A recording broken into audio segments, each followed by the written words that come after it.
Hey everyone, Guitar Gunner here, and I'm finally ready to show you all my Springfield Armory pre-ban M1A rifle.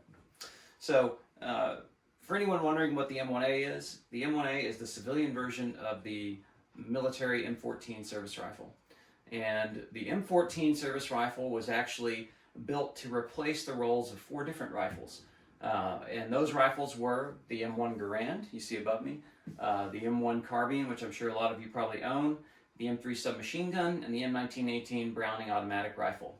So 4 different rifles that this was built to replace. Those were some big shoes to fill. So you can imagine that how that might have gone and how it wasn't quite as effective as the military wanted it to be. So what that leaves us with is still an amazing rifle, an amazing weapons platform that in my opinion is one of the finest rifles ever made, ever carried into battle, ever. It's chambered in .308. It has a detachable magazine, obviously, and it is extremely accurate and reliable. It uses the same rotating bolt system as the M1 Garand. In fact, in a lot of ways, this firearm is a retooled M1 Garand. It's chambered in .308, and then it was retooled to accept a detachable magazine. So when I talk about pre-ban M1As, though, what makes it special? Well, these had a chrome-lined barrel, or this one has a chrome-lined barrel, and the pre-ban M1As from before 1994 were typically made with a good portion of USGI parts in them. Now, if you look at your serial number on your own M1A, if you own one, you can look up a database of different manufacturing milestones that will show you sort of when they changed techniques for a certain batch of rifles, when they added or removed certain parts, when they changed a part or whatnot. And for my particular rifle, which is mid-year 1993, I can go and see, okay, well, it probably has a USGI op rod and some other parts inside of the receiver and whatnot. So that makes these more expensive than a regular M1A. I would assume that that's what makes them more expensive. Not just the fact that they were made before the assault weapons ban, but the fact is that they have USGI parts in them. So I've had a lot of time with this gun over the last month, and obviously I fell in love with it before I even got it, and I fell in love with it even more afterwards. I had a lot of time to shoot it. So let's kind of go over front to back what we've got here on this particular setup. So obvious first thing is the flash hider. The sight post, which is very similar to the M1 Garand, except it's just a little bit smaller. This is the bayonet lug, which you would not find on a post-ban M1A, at least not until after 2004, I believe. Up here, you have got the gas system, and on mine, I've got the M2 bipod. Now, this is an extra sling swivel. It's not a stack swivel like on the Garand. The stack swivel on the Garands have a spacer in there so you can stick them together, and that was so you could stack them all together in sort of a teepee shape so they wouldn't be in the mud. So this is actually just for the sling. It's also heavy, weighs a couple pounds. This is the handguard. It's fiberglass. Op rod right here, which is probably a USGI part. I need to confirm that, but it should be. And obviously detachable magazine. You can get these in 5, 10, 15, or 20 round mags. And going on back here, we have without talking about any of the add-ons, we have a beautiful little cover for the butt plate. And then the butt plate has a compartment that you can put a cleaning kit in, just like the M1 Garand. So moving back forward, we have a Tactical Advantage 500D nylon or 1000D nylon cheek rest and shell holder with a 1-inch foam riser on it. This is really great because this rifle was originally designed for you to get a good cheek weld with the iron sights, with the peep sights. So when you put a scope on this thing using the Picatinny add-on system, you're not going to be able to get a good cheek weld and a good eye relief on the scope without having something there to kind of put under your cheek. And that's, I'll just kind of show you. By the way, this rifle weighs 16 pounds in this current configuration, but I can get a good cheek weld and see through my scope just fine right here without having to move my head around up, down, or have it floating, which I really love. So also a nice little add-on Springfield Armory sling, which came with the gun originally, I believe. And we'll just kind of talk about some of the features here. We'll take this out. Always clear your firearm. You can see that rotating bolt there too.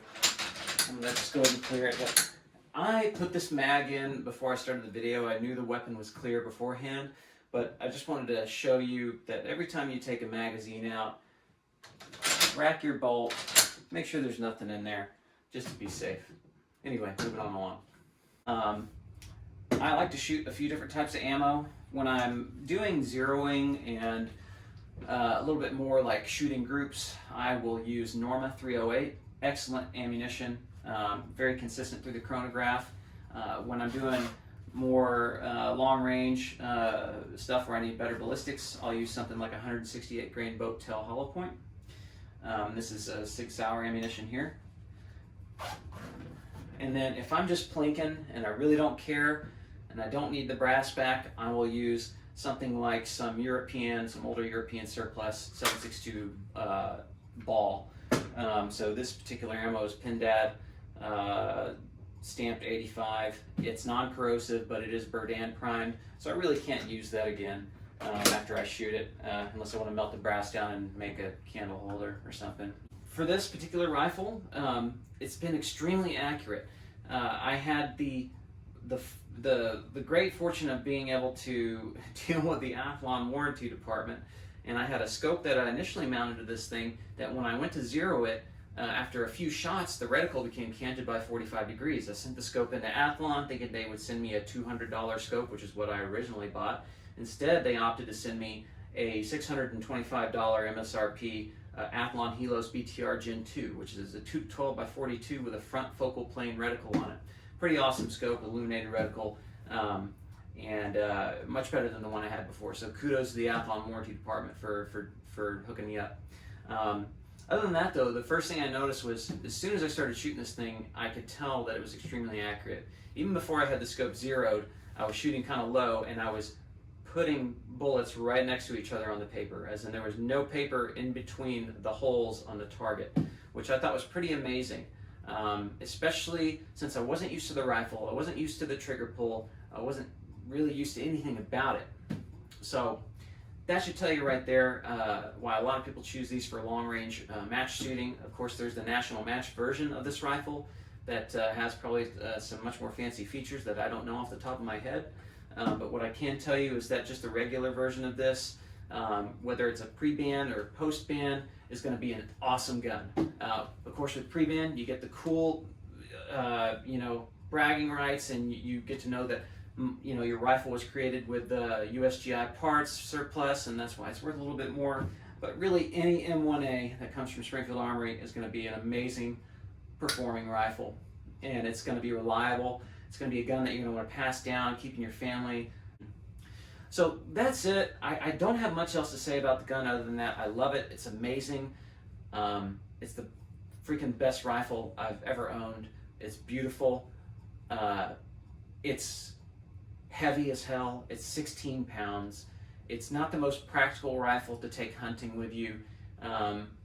In fact, I wouldn't take it hunting with me unless I had a spot where I was set up. I knew exactly where the deer were going to come. I knew, and I wasn't going to be moving. But with it being 16 pounds, I would use it for long range shooting or match shooting or something like that. I'm going to cut to some footage now of me taking it out to the range, and you can kind of just see for yourself how we did out there, and hopefully you enjoyed that, and I hope you liked this video. Thanks for dropping by.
see, or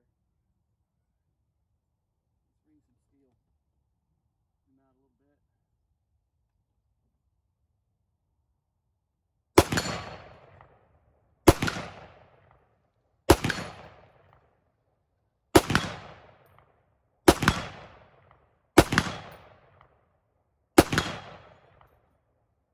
That's it. Back on safe. Mag out. And that's 30 rounds like nothing. Gather up the brass. I like to lay a tarp out here. Makes it a lot easier to find my brass afterwards. I'll gather all this up and end up reloading it. Okay, so if anybody ever asks you about fragmentation and spalling on the range, you can use a paper target as a really good example as to why it's not ever good to stand close to a steel target when you're using full metal jacketed rounds. So the target on the right here, this was my initial 0 attempt.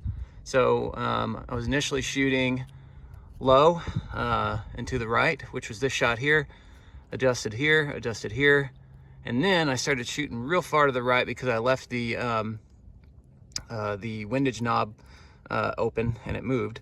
So here, started getting closer here, then finally adjusted the sight over, compensated, and then we get a good shot here. Same thing here, I was kind of aiming for this and just kind of was a little low and to the right. A lot of that has to do with the sun is literally setting in my eyes. If I look back where my range is sitting, we're in the shade here, or sorry, where my gun is sitting, we're in the shade here, but over there, you're sitting right in the sun, which, you know, it just depends on what time of day. If I'd have got out here a little bit sooner, it would have been a little bit easier. So right here, you can see it's kind of difficult to tell, but this is all the spalling coming across from this target that got knocked over, splashing across here. But here's the 3-shot group.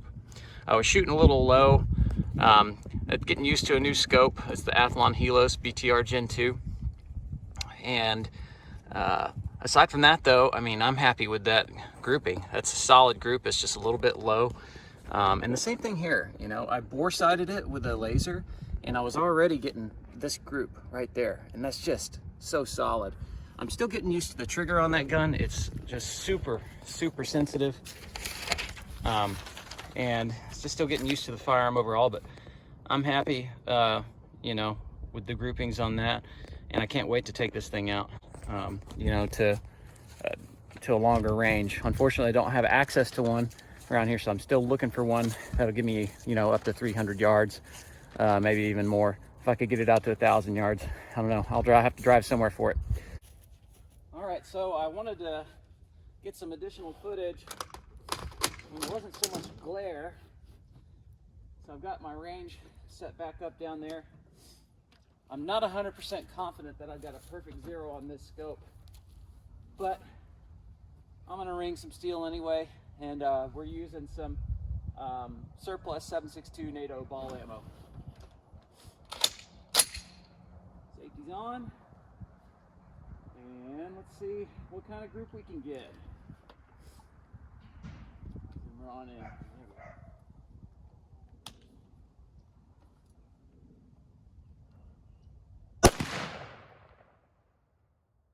Shooting high. There we go.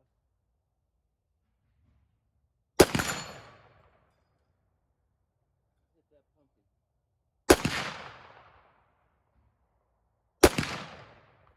Got it. Still shooting high. Let's see how high we are shooting.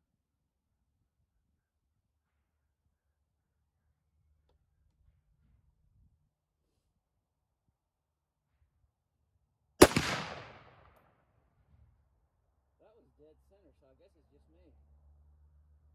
There we go.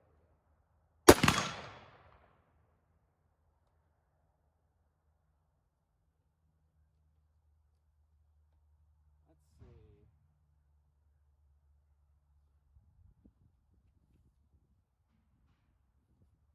Shoot one more.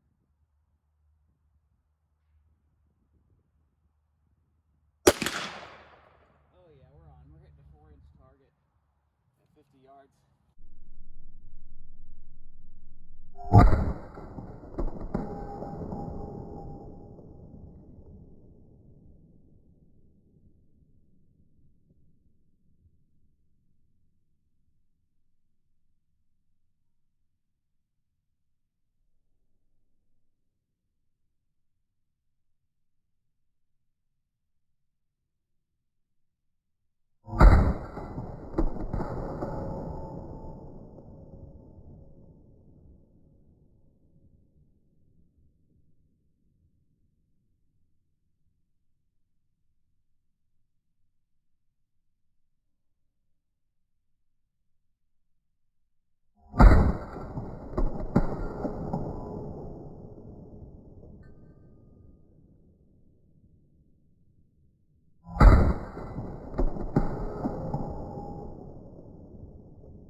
Hey, so we're back in from the range. I just wanted to cap this off with a thank you for stopping by.